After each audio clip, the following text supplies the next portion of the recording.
ఏమండి వచ్చారు ఆఫీస్ నుంచి? నేను షాప్కి వెళ్ళి చీర తెచ్చు. ప్రతి ఎల్లప్పుడల్లా చీరలు ఎట్లా ఉన్నాయి నువ్వు అన్ని కొనిడు? ఏంటి 400? 400 ఈ చీర.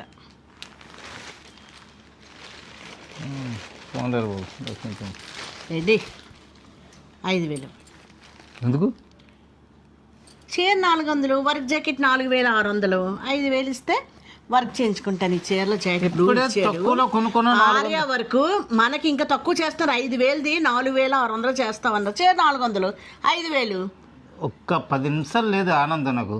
ఏంటి 4000 5000 కాకుండా డబ్బులు నాకు ఇవ్వద్దు. 4 గంటలు కొనుక్కుంది. నెంబర్ ఇచ్చాను ఆర్యా వర్కర్లకి, మీరు ఫోన్పే చేసేయండి. చెప్తున్నాను అదే, ఫోన్పే చేసి 4 గంటలు కొనుక్కొని పోలే సంతోషించాను. ఆ సంతోషం 10 నిమిషాలు లేకుండా 4000 5000 గ్లౌజ్ కానీ అవన్నీ అడుగుతామండి. 400 చేరేటి 500 5000 4000 పెట్టేసి బ్లౌజ్ కుట్టించుకోవడం పెట్టి ఎవరిని అడుగుతాం? మిమ్మల్ని అడగకపోతే చెప్పండి. మన మధ్యతరగతి అంత సౌదరమా మనకి? మరి ఏం చేస్తాం, ఆడవాళ్ళకి ఇది ఒకటే. ఎప్పుడు అర్థం చేసుకుంటారో మీరు? నాకు అర్థం అవట్లేదు. కావండి ఏదోటి ఎలా పడిపోతారండి? ఏంటి మీ నెంబర్